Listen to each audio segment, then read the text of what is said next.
Hello friends, today we will learn the kinds of sentences.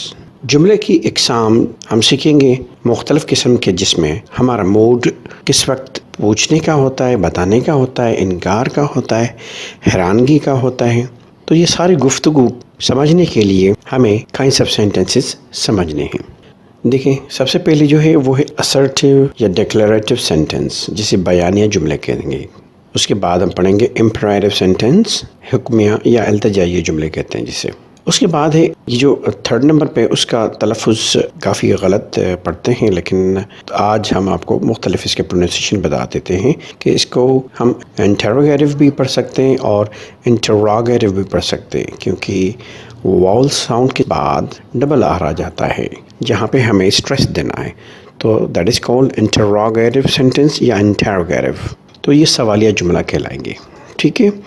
उसके बाद है exclamatory sentence, जिसे जज्बाती या इस्तजाबिया जुमले या ताज्जुब वाले जुमले कह सकते हैं हम लोग। फिफ्थ नंबर पे है ऑप्टेटिव सेंटेंस, जिसे हम निदाई या ख्वाहिशी जुमले कहते हैं।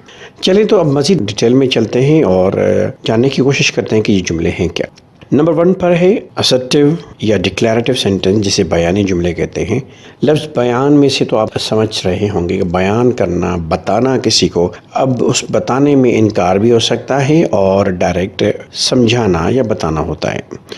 डिक्लेयर करना, बयान करना, बताना किसी चीज़ को, सुनाना कोई चीज़ डायरेक्ट, तो उसे हम डिक्लेरेटिव या असर्टिव सेंटेंस कह सकते हैं। ऐसे कह सकते हैं कि दो सेंटेंसेस विद अफर्मेशन और any denial are called declarative और असर्टिव सेंटेंस, जिसमें अफर्मेशन भी हो और डिनाई भी हो सकता है, हाँ भी हो सकता है, ना भी हो सकती है। इसमें डिनायल यानी कि डिनाई, रिफ्यूज़ हो उसमें, जिसे हम नेगेटिव सेंटेंस भी कह सकते हैं।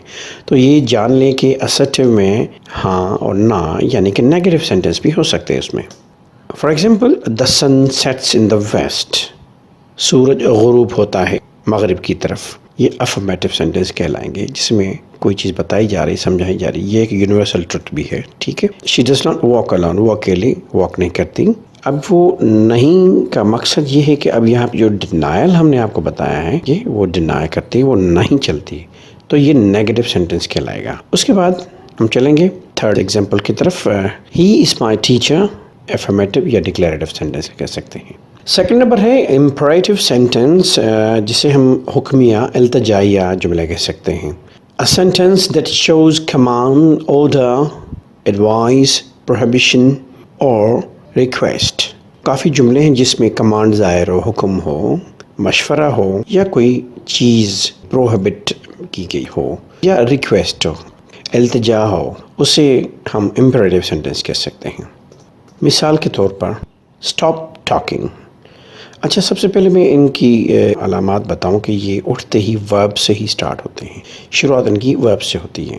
स्टॉप टॉकिंग ये ऑर्डर या कमांड है। प्लीज़ फॉरगिव मी ये इंट्रीटी है या रिक्वेस्ट है। ये इल्तिजा है, मिन्नत की हुई है। Don't plug the flower from garden, अब ये प्रोहिबिशन है, जैसे कि हमने डेफिनेशन में बताया था आपको कि ये प्रोहिबिट भी कर सकता है, ठीक है। ये मना कर रहा है यहाँ पे। अब तीन चीज़ें देख लें, ऑर्डर आ गया, इंट्रीटी आ गई, यानी कि रिक्वेस्ट भी हो सकती है, इल्तिजा भी हो सकती है, और प्रोहिबिशन भी हो सकती है। और अब ये जुमला है जैसे work hard you will definitely be successful.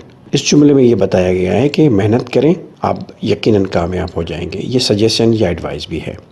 तो ये तीन चार चीज़ें हमने कवर कर ली इसमें इम्परेटिव में, जिसमें प्रोहिबिशन है, एडवाइस है, ऑर्डर या कमांड है, और रिक्वेस्ट भी है। थर्ड नंबर हम सेंटेंस की तरफ चलते हैं, जिसे हम इंटरोगेटिव सेंटेंस कहते हैं। सवालिया जुमले, सवाल हो जिसमें क्वेश्चन भी हो सकता है, ठीक है। ये कहते हैं कि sentence that asks questions is called interrogative sentence. वो सेंटेंस जिसमें सवाल पूछा जाए उसे हम सवालिया जुमला यानी कि इंटरोगेटिव सेंटेंस कहेंगे। अच्छा, कुछ जो अभी एग्जाम्पल हम आपको बताएंगे वो इंटरोगेटिव सेंटेंस होंगे, लेकिन हेल्पिंग वर्ब्स की शुरुआत से। मिसाल के तौर पे डू यू वर्क देयर, ये अब हेल्पिंग वर्ब से स्टार्ट हो रहा है, ठीक है। क्या आप वहाँ पे काम करते हैं।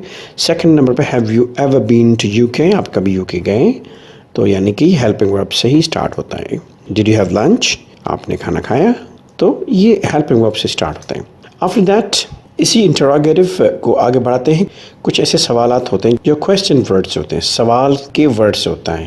مثال کے طور پر یہ 5 W's اور 1 H, what, when, where, why, who and how, یہ کویسچن ورڈز ہیں. لیکن ان ورڈز کے ختم ہوتے ہی فوراً ہیلپنگ ورب سٹارٹ ہو جاتا ہے. نوٹ کر لیں.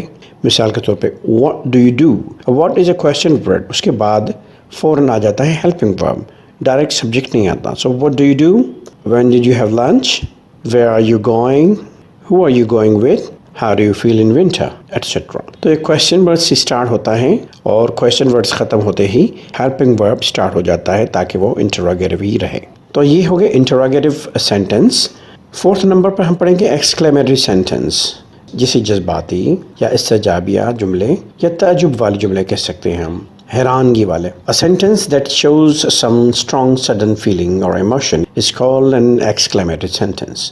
اچھا, اس جملے میں اگر ہم پارٹس آف اسپیچ بھی پڑھیں گے تو اس میں آخری جو پارٹ آف اسپیچ ہوتا ہے وہ ہوتا ہے انٹرجیکشن. انٹرجیکشن اور ایکسکلیمیٹری سینٹنس کا ایک ہی کام ہے. ایکسکلیمیٹری سینٹنس میں انٹرجیکشنز لگتے ہیں. They are used with exclamation marks. یہ ایکسکلیمیشن مارکس ہیں, ٹھیک ہے, in the end of an interjection. ٹھیک ہے, حروف فجائیہ کہہ سکتے ہیں, حروف ندا کہہ سکتے ہیں, حروف استجابیہ کہہ سکتے ہیں ان کو. مثال کے طور پر what a huge six by the batsman, یہ سینٹنس کی اینڈ میں سٹارٹ ہو رہا ہے. ٹھیک ہے, تو یہ حیران کن سینٹنس ہیں. ٹھیک ہے, جذباتی ہو گیا. اب 3 چیزیں شامل ہو سکتی ہیں. سڈن یعنی کہ اچانک کوئی فیلنگ جس میں ایموشن, اس ایموشن میں خوشی بھی ہو سکتی ہے یا غم بھی ہو سکتا ہے, حیرانگی بھی ہو سکتی ہے. ٹھیک ہے. How tiresome our work is. Hurrah, we've got the scholarship. اب یہ سارے جذباتی جملے ہیں. Alas, the only friend I had is no more. اب یہ افسوس والا جملہ ہے, یعنی کہ سیڈ ایموشنز ظاہر کر رہا ہے, غم والی کیفیت بیان کر رہا ہے. Last but not the least, optative sentence, جس کو ہم دعائیے, ندائیے یا خواہشی جملے کہہ سکتے ہیں. Those sentences which express some wishes, prayer, keen wish or curse is called an optative sentence. یعنی کہ اس میں خواہش ہو, دعا دی ہوئی ہو کسی کو, یا کسی کو برا بھلا کہا ہو, تو اس کو ہم optative sentence کہہ سکتے ہیں. Usually they start with words like may, wish یا would that. اردو میں کہتے ہیں کہ کاش ایسا ہوتا, کتنا اچھا ہوتا اگر ایسے ہو جاتا, بہت اچھا ہوتا تو یہ ہو جاتا. تو یہ ورڈز جو ہے نا وہ خواہشی جملوں میں ہم استعمال کرتے ہیں. مثال کے طور پر may Almighty save you from evil eyes, اللہ آپ کو نظر بد سے بچائے. may he live long. would that, اب یہ پریئر ہے, یہ دعا ہے, اوپر والی بھی دعا ہے, کین وش ہے. would that I were young again, کاش میں دوبارہ جوان ہو جاتا. تو یہ خواہشی جملے کہلائیں گے. یہ تھے 5 اقسام جملوں کی جو کہ ہم نے آپ کو بتائیں. بہت مفید نالج آپ کو ہم نے دی, اور بس مزید آپ پریکٹس کرتے رہیں اور ہمارے ویڈیوز کو لائک, سبسکرائب اینڈ شیئر کرتے رہیں. بہت شکریہ.